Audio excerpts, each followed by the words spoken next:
আসসালামু আলাইকুম প্রিয় অষ্টম শ্রেণীর শিক্ষার্থীরা। আজকে তোমাদের আমি বিজ্ঞান বিষয়ের 13 অধ্যায় নিয়ে আলোচনা করব।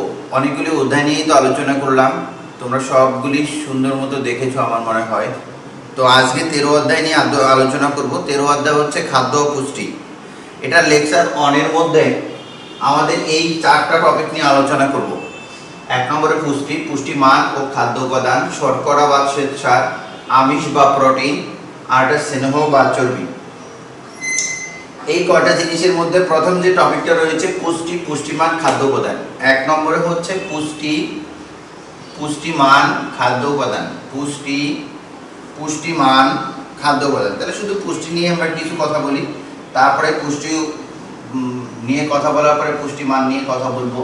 তাহলে পুষ্টি নিয়ে যদি কথা বলি, খাদ্যের মূল উৎস হচ্ছে সজীব দেহ। সজীব দেহ, উদ্ভিদ আর প্রাণী দুইটা থেকেই আমরা খাদ্যটা পাই।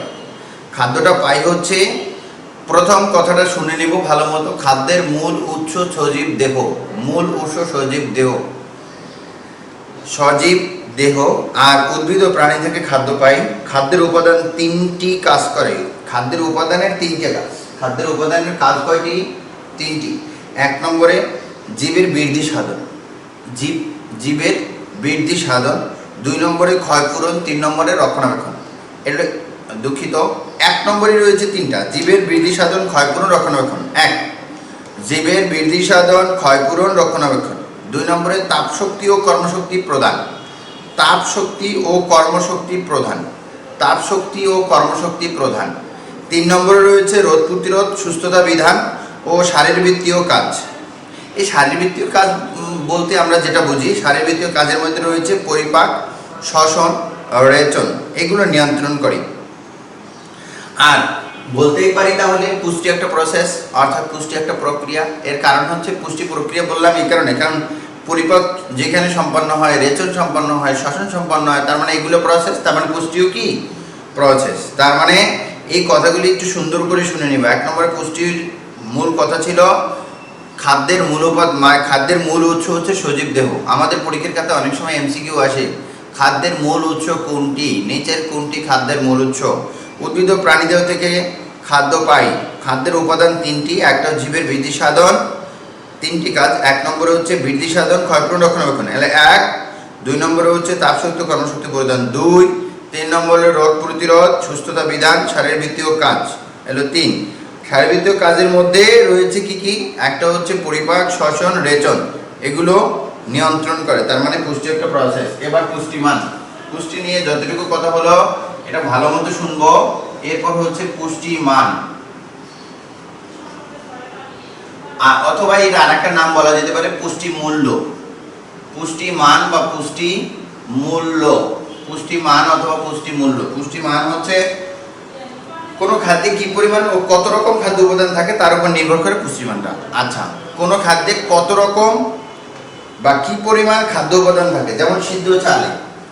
সিদ্ধ চালে খুবই গুরুত্বের সহিত মনে রাখবো, এটা পরীক্ষার খাতায় আসে। সিদ্ধ চালে 79% শ্বেতসার আর 6% স্নেহ এবং সামান্য ভিটামিন, খনিজ লবণ থাকে। 6% স্নেহ পদার্থ আর সামান্য ভিটামিন আর হচ্ছে খনিজ লবণ থাকে। খনিজ লবণ, তার মানে এখানে ভালো মতো করে সিদ্ধ চালে শ্বেতসার থাকে কতটুকু? এখানে শ্বেতসার লিখি নেই, শ্বেতসারটা থাকে 79%। শ্বেতসার 79% আর 6% স্নেহ। এই দুইটা এমসিকিউতে আসে যে সিদ্ধ চালে শ্বেতসারের পরিমাণ কত, শতকরা কত ভাগ, তখন 79 ভাগ বলে দিব। এরপর হচ্ছে তাহলে সিদ্ধ চালের মধ্যে আমার 100 গ্রাম চালে ক্যালোরি পাই কতটুকু, এটা একটু দেখার চেষ্টা করি। চালে 345 থেকে 349 kilocalorie. 349 kilocalorie. Calorie পাই হচ্ছে 345 থেকে 349 কিলো ক্যালোরি আমরা শক্তি পাই। এটা হচ্ছে 100 গ্রাম চাল থেকে। 100 গ্রাম চাল থেকে 100 গ্রাম চালে 345 থেকে 349 কিলো ক্যালোরি শক্তি পাওয়া যায়। চাল কেমন জাতীয় পদার্থ তাহলে? আমরা আগেই বলেছি 79% শ্বেতসার থাকে, তার মানে চাল হচ্ছে শ্বেতসার জাতীয় পদার্থ। কোন জাতীয় পদার্থ? শ্বেতসার জাতীয় পদার্থ। শ্বেতসার এতে আমিষ আর ভিটামিন থাকে। চালে কিছু শ্বেতসার, এটা শ্বেতসার জাতীয় পদার্থ, শ্বেতসার বা স্টার্চ জাতীয় পদার্থ, এটাকে স্টার্চ বলা যেতে পারে, স্টার্চ জাতীয় পদার্থ। এবং কিছু আমিষও থাকে, ভিটামিনও থাকে। আমিষও থাকে, ভিটামিন থাকে, পুষ্টিমান। তারপরে আমিষও থাকে, ভিটামিনও থাকে। এছাড়া হচ্ছে এখন খাদ্যের প্রকৃতি, খাদ্য দুইটা প্রকৃতিতে পাওয়া যায়, একটা হচ্ছে মিশ্র খাদ্য আর একটা বিশুদ্ধ খাদ্য। খাদ্যের প্রকৃতি হচ্ছে দুইটা, একটা মিশ্র খাদ্য আর একটা বিশুদ্ধ খাদ্য। তাহলে মিশ্র খাদ্য কি কি? মিশ্র খাদ্য আমরা বলতে পারি দুধ, এটা মিশ্র খাদ্য। দুধ, ডিম, খিচুড়ি, পেয়ারা ইত্যাদি হচ্ছে মিশ্র খাদ্য। এতে অনেকগুলো পুষ্টি উপাদান থাকে, অর্থাৎ যেটাতে একাধিক পুষ্টি উপাদান থাকে তাকে বলা হয় মিশ্র খাদ্য। আর বিশুদ্ধ খাদ্যে একটা উপাদান থাকে, সেই উপাদানটা হচ্ছে, বিশুদ্ধ খাদ্যে একটাই উপাদান থাকে, সেই উপাদানটা হচ্ছে শর্করা থাকে। বিশুদ্ধ খাদ্যে একটা উপাদান থাকে, ভালো মতো বুঝবো। বিশুদ্ধ খাদ্যে কোন উপাদানটা থাকে? শর্করা। বিশুদ্ধ খাদ্যে কোন উপাদান থাকে? শর্করা থাকে। আর তাহলে এখানে একাধিক পুষ্টি উপাদান থাকবে, দুধ, ডিম, তারপর হচ্ছে পেয়ারা, খিচুড়ি, এগুলোর মধ্যে একাধিক পুষ্টি উপাদান থাকে, অনেকগুলি পুষ্টি উপাদান থাকে। আর বিশুদ্ধটার মধ্যে শুধু শর্করা থাকে। আর এটার উদাহরণ দিতে পারি, যেমন চিনি, গ্লুকোজ।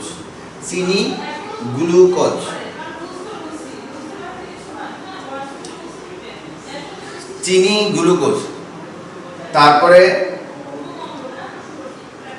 তাহলে মিশ্র খাদ্য আর বিশুদ্ধ খাদ্য নিয়ে আমরা আলোচনা করলাম। তার মানে পুষ্টিমান আর পুষ্টি মূল্যের মধ্যে যতগুলি এমসিকিউ এবং যতগুলি কথা ছিল একটু বলে দিলাম। এরপর হচ্ছে আমাদের পরের খাদ্য উপাদান, পরের টপিকটা ছিল খাদ্য উপাদান। তাহলে খাদ্য উপাদান, খাদ্য অনেকগুলো রাসায়নিক উপাদান দ্বারা গঠিত। উপাদান অনুযায়ী খাদ্য তিন প্রকার। এক নম্বরে আমিষ বা প্রোটিন। এক নম্বরে হচ্ছে আমিষ বা প্রোটিন। আমিষ বা প্রোটিন এটা কি কাজ করে একটু পরে লেখার চেষ্টা করছি। দুই নম্বরে হচ্ছে শর্করা বা শ্বেতসার। তিন নম্বরে হচ্ছে স্নেহ বা চর্বি জাতীয় খাদ্য। এখন আমিষ বা প্রোটিনের মধ্যে কি কি থাকে? আমিষ বা প্রোটিন কি কাজ করে? এক নম্বরে ক্ষয়পূরণ, ভালো মতো মনে রাখবো, তোমার আমিষ এগুলি খুব মনে রাখতে হবে। ক্ষয়পূরণ করে। আমিষ কোন কাজটা করে? এক নম্বরে করে ক্ষয়পূরণ। তারপরে হচ্ছে দৈহিক বৃদ্ধি বা বৃদ্ধি লিখলেই চলবে, আমি বৃদ্ধি লিখলাম। তারপরে দেহের গঠন, তিনটা কাজ করে, দেহের গঠন নিয়ন্ত্রণ করে। এই তিনটা কাজ করে, এক নম্বরে ক্ষয়পূরণ, দুই নম্বরে দৈহিক বৃদ্ধি, তিন নম্বরে দেহের গঠন। শ্বেতসার বা শর্করার মধ্যে শক্তি উৎপাদন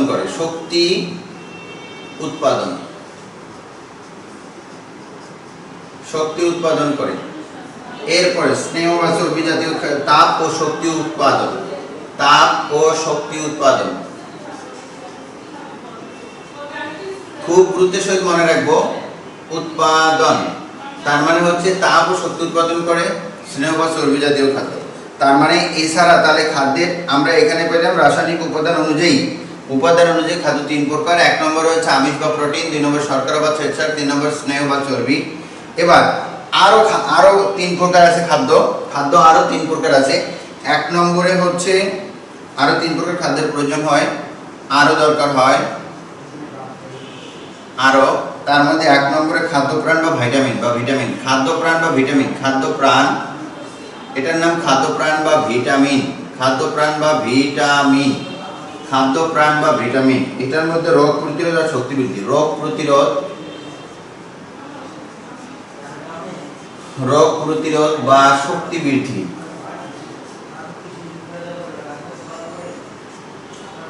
বৃদ্ধি। দুই নম্বরে হচ্ছে খনিজ লবণ হচ্ছে জৈবিক প্রক্রিয়া অংশ নেয়। এটা হচ্ছে জৈবিক প্রক্রিয়ায়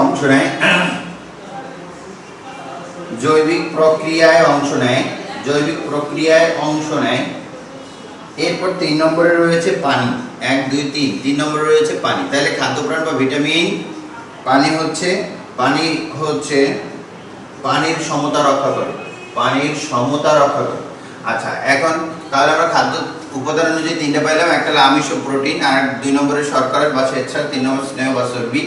আর খাদ্য আরও 3 প্রকার পেয়েছি, খাদ্যপ্রাণ বা ভিটামিন, খনিজ লবণ, তারপরে হচ্ছে পানি। তাহলে খাদ্যপ্রাণ বা ভিটামিন রোগ প্রতিরোধক শক্তি বৃদ্ধি করে, খনিজ লবণ ও জৈবিক প্রক্রিয়া অংশ নেয়, তারপরে হচ্ছে পানির সমতা রক্ষা করে। এখন এগুলো নিয়ে একটু আলোচনা করব শুরু থেকেই। প্রথমে হচ্ছে আমিষ, আমরা ওখানে একটা টপিকও দিয়ে দিয়েছি, আমিষ বা শ্বেতসার। 1 নম্বরটা শেষ, এবার 2 নম্বর শর্করা বা শ্বেতসার। শর্করা বা শ্বেতসার, শর্করা বা শ্বেতসার নিয়ে যদি আলোচনা করি, সাধারণত রুটি, মুড়ি, চিড়া, তারপরে হচ্ছে পাউরুটি, এগুলোর মধ্যে শর্করা জাতীয় উপাদান রয়েছে, অর্থাৎ এগুলো শর্করা জাতীয় খাদ্য যা শক্তি উৎপাদন করে। তাহলে আমরা যা কিছু মানে পাউরুটি, চিড়া, মুড়ি এই টাইপের যা কিছু খাই সবগুলোর মধ্যে শর্করা, আর দৈনন্দিন যতগুলি খাবার খাই তার মধ্যে শর্করার পরিমাণটা বেশি থাকে। তাহলে শর্করা সহজ পাচ্য, শর্করাও সহজ পাচ্য, সহজে হজম হয়। শর্করার মধ্যে সাধারণত 3টা উপাদান থাকে, একটা হলো কার্বন, আরেকটা অক্সিজেন, আরেকটা হচ্ছে হাইড্রোজেন। তার মানে এর মধ্যে একটা গুরুত্বপূর্ণ হচ্ছে গ্লুকোজ। গ্লুকোজ একটি সরল শর্করা,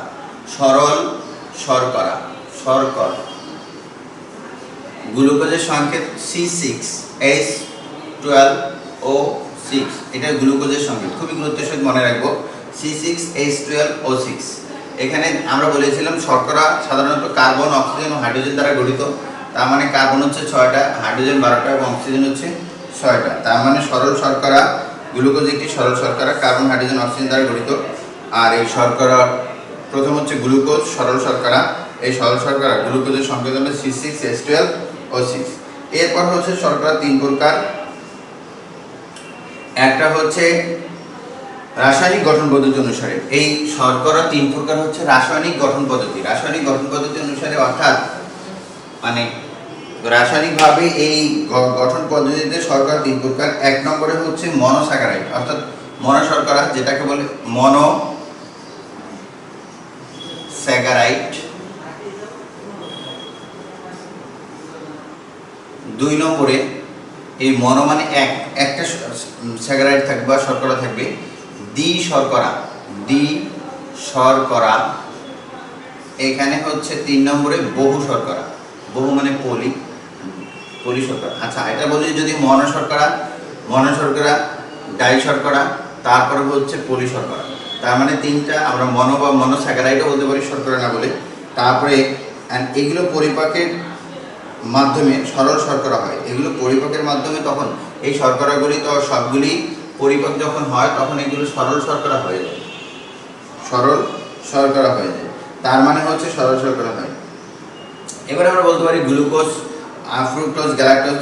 আর গ্লুকোজের রক্তের মাধ্যমে সারা দেহে পরিবাহিত হয়। গ্লুকোজটা আমরা আগেই বলেছি, গ্লুকোজের সংকেত, গ্লুকোজটা রক্তের মাধ্যমে সারা শরীরে প্রবাহিত হয়। 1 গ্রাম শর্করা 4 কিলো ক্যালোরি উৎপন্ন হয়। একটু ভালো মতো বোঝার চেষ্টা করব। 1 গ্রাম শর্করা থেকে 4 কিলো ক্যালোরি তাপ উৎপন্ন হয়। 4 কিলো, মানবদেহে সাধারণত 300 থেকে 400 গ্রাম, মানবদেহে সাধারণত 300 থেকে 400 গ্রাম শর্করা জমা থাকে। মানবদেহে 300 থেকে 400 গ্রাম শর্করা জমা থাকে। তাহলে 300 থেকে 400 গ্রাম শর্করা যদি জমা থাকে, 1 গ্রাম ওজনে পাওয়া যায় হচ্ছে 1 গ্রাম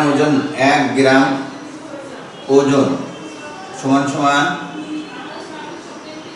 4.6 গ্রাম।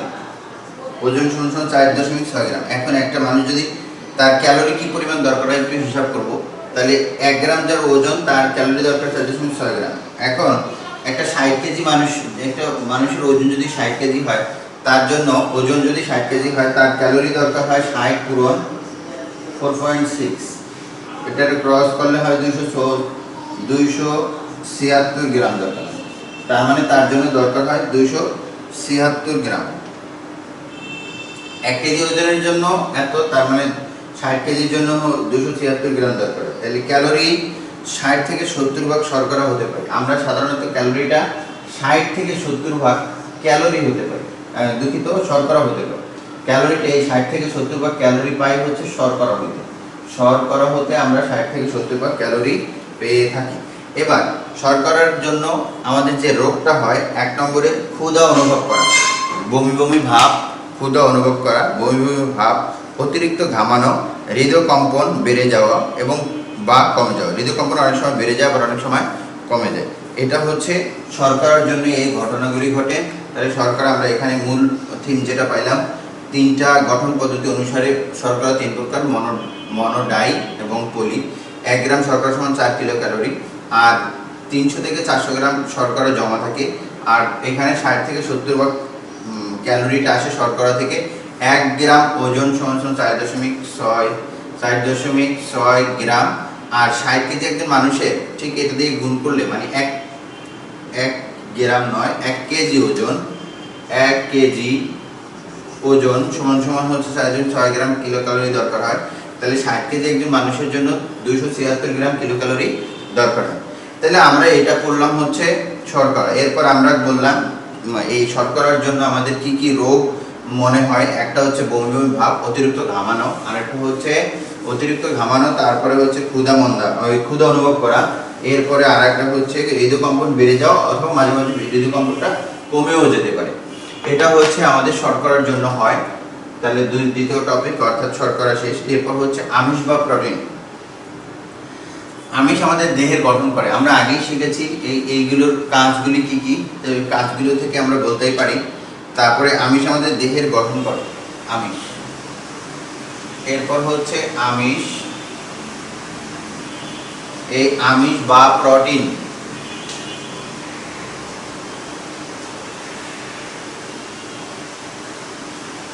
তাহলে আমিষ বা প্রোটিন আমাদের দেহের গঠন করে। 1 নম্বরে দেহের গঠন। আমিষ কোন কাজে ব্যবহার করা হয়? দেহের গঠন উপাদান। দেহের গঠন উপাদান, দেহের গঠন উপাদান। আমিষ হচ্ছে দেহের গঠন উপাদান। আর এই আমিষটা গঠিত হয় সাধারণত, আমরা দেখেছিলাম যে শর্করার মধ্যে যে উপাদানগুলি থাকে তা হচ্ছে কার্বন, হাইড্রোজেন এবং অক্সিজেন। কিন্তু আমিষের মধ্যে যে উপাদানগুলি থাকে তা হচ্ছে কার্বন, হাইড্রোজেন, অক্সিজেন, নাইট্রোজেন ও সালফার। 5টা উপাদান। কয়টা উপাদান থাকে? Hydrogen, oxygen, hydrogen, carbon, nitrogen এবং সালফার সমন্বয়ে গঠিত আমিষ। আমিষের 16% নাইট্রোজেন থাকে। নাইট্রোজেনের পরিমাণ থাকে 16%। নাইট্রোজেন থাকে। আমিষ হলো অ্যামাইনো অ্যাসিডের একটা জটিল যৌগ। আমিষ হলো অ্যামাইনো অ্যাসিডের একটা জটিল যৌগ। প্রকৃতিজাত 22 প্রকার অ্যামাইনো অ্যাসিডের সন্ধান পাওয়া গেছে। প্রকৃতিতে আমরা সাধারণত যে অ্যামাইনো অ্যাসিড পেয়ে থাকি, 22 প্রকার অ্যামাইনো অ্যাসিড আমরা পেয়ে থাকি। 22 প্রকার। প্রকৃতিতে আমরা 22 প্রকার অ্যামাইনো অ্যাসিড পেয়ে থাকি। এর মধ্যে সাধারণত এক প্রকার অ্যামাইনো অ্যাসিড রয়েছে যেটাকে বলে অত্যাবশ্যকীয় অ্যামাইনো অ্যাসিড। এই অত্যাবশ্যকীয় অ্যামাইনো অ্যাসিডের জন্য, অ্যামাইনো অ্যাসিডের অভাবে সাধারণত বমি বমি ভাব হয়। মূত্রে জৈব অ্যাসিডের পরিমাণ বৃদ্ধি, নাইট্রোজেন ভারসাম্য ঠিক না থাকা। তাহলে এখান থেকে আমরা বলতেই পারি, এখান থেকে যে কথাগুলি ছিল, 1 নম্বর কথা ছিল যে আমিষের দেহের গঠন উপাদান ঠিক রাখে। আর একটা হচ্ছে আমিষ বা প্রোটিন তৈরি হয় 5টা উপাদানের সমন্বয়ে গঠিত। 5টা মৌল: carbon, hydrogen, oxygen, nitrogen, sulphur. এর মধ্যে নাইট্রোজেনের পরিমাণ থাকে 16%। আর প্রকৃতিতে প্রাপ্ত অ্যামাইনো অ্যাসিডের পরিমাণ হচ্ছে 22 প্রকার। আর সাধারণত অ্যামাইনো অ্যাসিডের অভাবে বমি বমি ভাব, মূত্রে জৈব অ্যাসিডের পরিমাণ বৃদ্ধি, নাইট্রোজেনের ভারসাম্য ঠিক না থাকা ইত্যাদি। যে আমিষ শতকরা 100 ভাগই দেহে শোষিত হয় এবং দেহের বৃদ্ধি ও ক্ষয়পূরণে কাজ করে, তার সহজপাচ্য গুণক হচ্ছে 1। মনে রাখবো, এটা খুবই গুরুত্বপূর্ণ কোশ্চেন। সেটা হচ্ছে যে আমিষ শতকরা 100 ভাগই দেহে শোষিত হয়, যে আমিষ শতকরা 100 ভাগই শোষিত হয় এবং দেহের বৃদ্ধি ও ক্ষয়পূরণে কাজ করে, তাদের গুণক হচ্ছে 1। তাহলে এই সহজপাচ্যতার গুণক 1, সাধারণত এরকম সহজপাচ্যতার গুণক 1 কোন কোন উপাদানে থাকে? একটা হচ্ছে মায়ের দুধ, আরেকটা হচ্ছে ডিমে। এই দুইটা জিনিসে, মায়ের দুধ আরেকটা হচ্ছে ডিমে, এই দুইটার হচ্ছে সহজ প্রসেসের গুণক হচ্ছে 1। আর এই আমিষ বা প্রোটিনের অভাবে যে রোগটা হয়, একটা হচ্ছে শিশুদের কোয়ারশিয়ারকার আর মেরাসমাস, একটা হচ্ছে কোয়ারশিয়ারকার। খুবই গুরুত্বের সহিত মনে রাখবো, আমিষের অভাবে কোয়ারশিয়ারকার, 2 নম্বরে হচ্ছে মেরাসমাস, কোয়ারশিয়ারকার, আর 2 নম্বরে মনে রাখবো হচ্ছে মেরাসমাস। এরপর হচ্ছে দেখা যাচ্ছে আমাদের আমিষটা গেল, এরপর হচ্ছে প্রোটিন বা স্নেহ, আমিষ গেল দুঃখিত। এরপর স্নেহ বা চর্বি নিয়ে আলোচনা করবো আমরা। এখানে স্নেহ পদার্থ, এই স্নেহ পদার্থের জন্য আমরা কাজ আগেই বলেছি শক্তি উৎপাদন করে। তার মানে এটার মধ্যে কার্বন, হাইড্রোজেন আর অক্সিজেনের পরিমাণটা বেশি থাকে। এটা অনেকটা প্রথমটার মতো, শর্করার মধ্যে কার্বন, হাইড্রোজেন, অক্সিজেনের পরিমাণ আমরা বেশি বলেছিলাম। আর স্নেহ বা চর্বির মধ্যে স্নেহ পদার্থ একটা ফ্যাটি অ্যাসিড বা গ্লিসারলের সমন্বয়ে গঠিত হয়। খুবই গুরুত্বের সহিত মনে রাখবো স্নেহ পদার্থটা কিভাবে গঠিত হয়। 1 নম্বরে গঠিত হয় ফ্যাটি অ্যাসিড এবং glycerol. Fatty acid plus glycerol, এই দুইটার সমন্বয়ে গঠিত হয়। তারপরে হচ্ছে আমরা মানে মোটামুটি এই যে স্নেহ পদার্থ অর্থাৎ চর্বি জাতীয় অ্যাসিড পাওয়া যায় 20 প্রকারের। 20 প্রকার চর্বি জাতীয় অ্যাসিড পেয়ে থাকি। সাধারণত 20 প্রকার চর্বি জাতীয় অ্যাসিড আমরা পেয়ে থাকি। এই চর্বি জাতীয় অ্যাসিড আবার 2 প্রকার, একটা হলো সম্পৃক্ত চর্বি জাতীয় অ্যাসিড, আর একটা হলো অসম্পৃক্ত চর্বি জাতীয় অ্যাসিড। একটা হলো সম্পৃক্ত চর্বি জাতীয় অ্যাসিড, আর একটা হচ্ছে অসম্পৃক্ত চর্বি জাতীয় অ্যাসিড। তাহলে অসম্পৃক্ত আর সম্পৃক্ত চর্বি জাতীয় অ্যাসিডগুলি কী কী অ্যাসিডগুলি পাওয়া যায় থেকে একটু বোঝার চেষ্টা করি। অসম্পৃক্ত অ্যাসিডগুলি পাওয়া যায় হচ্ছে সয়াবিন তেল থেকে। অসম্পৃক্ত পাওয়া যায় হচ্ছে সয়াবিন তেল থেকে, সূর্যমুখী তেল থেকে, তিলের তেল, ভুট্টার তেল, এইসব থেকে পাওয়া যায়। আর সম্পৃক্ত অ্যাসিড হচ্ছে তৃণমূল খাদ্য, যেমন মাংস, মাখন, পনির, ডালডা, চকলেট, বাদাম ইত্যাদি থেকে। আর এই চর্বি জাতীয় অ্যাসিড খাদ্যটা তৈরি হয় সাধারণত দেহের যকৃতের মাধ্যমে। আর পুষ্টিবিজ্ঞানীদের মতে 20 থেকে 30 ভাগ শক্তি স্নেহ থেকে পাওয়া যায়। শক্তিটা পাওয়া যায় সাধারণত 20 থেকে 30 ভাগ, শতকরা 30 ভাগ, শতকরা 20 থেকে 30 ভাগ বিজ্ঞানীদের মতে পাওয়া যায় হচ্ছে এই স্নেহ জাতীয় পদার্থ থেকে। রোগ সাধারণত ত্বক খসখসে হয়ে যায়, শিশুদের একজিমা, শুষ্ক খসখসে হয়ে যায়, শিশুদের একজিমা, বয়স্কদের চর্মরোগ, এগুলো হচ্ছে স্নেহ জাতীয় পদার্থ। এই জন্য চর্মরোগ হলে আমরা বেশিরভাগ সময় মানে এই স্নেহ জাতীয় পদার্থের যে উৎস সাধারণত টক জাতীয় ফলমূল, সবুজ শাকসবজি, এগুলো খাওয়ার জন্য আমরা বলে থাকি। সাধারণত চর্মরোগ যদি কারো হয়, চামড়ার মধ্যে যদি কারো ফুসকুড়ি অথবা কোনো ছোটো গোটা এরকম কোনো কিছু দেখা দেয়, তখন আমরা বেশি খেতে বলি হচ্ছে টক জাতীয় খাবার আর হচ্ছে সবুজ শাকসবজি, কারণ এগুলোর মধ্যে স্নেহ পদার্থ থাকে।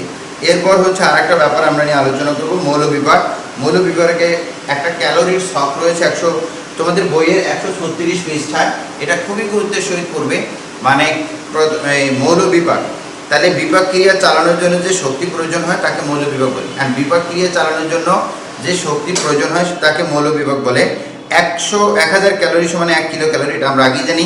আর একটা ব্যাপার রয়েছে যে ছকটা, আমরা ক্যালোরি যে ছকটা বললাম 136 পৃষ্ঠায়, শুধু ছকটা এমসিকিউ এর জন্য ছকটা গুরুত্বের সহিত পড়বে।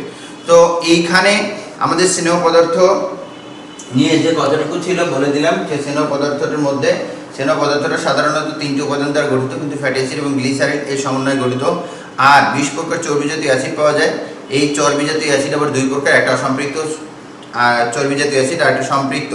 এরপর হচ্ছে যকৃতের মাধ্যমে চর্বি জাতীয় অ্যাসিড তৈরি। পুষ্টিবিজ্ঞানীদের মধ্যে 20 থেকে 30 ভাগ স্নেহ জাতীয়। এরপর রোগ, ত্বক শুষ্ক, খসখসে এবং বিভিন্ন চর্মরোগ হয়। এরপর চর্মরোগ বললাম যে কিছু টক জাতীয় খাবার খাওয়ার জন্য এবং সবুজ শাকসবজি। মৌলবিভাগ হচ্ছে বিপাক ক্রিয়া চালানোর জন্য যে শক্তি প্রয়োজন তাকে মৌলবিভাগ বলে।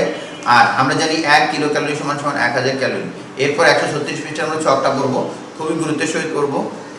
তাহলেই আমাদের এখানের প্রথম যে লেকচারটা রয়েছে, প্রথম লেকচারের সবগুলি টপিক ইনশাআল্লাহ আমরা খুবই গুরুত্বের সহিত যা বললাম এই কথাগুলি সুন্দর করে শুনবো, শোনার পরে বইয়ের থেকে সুন্দর করে পড়ে নিব। ঠিক আছে, আজকে পর্যন্তই। খোদা হাফেজ।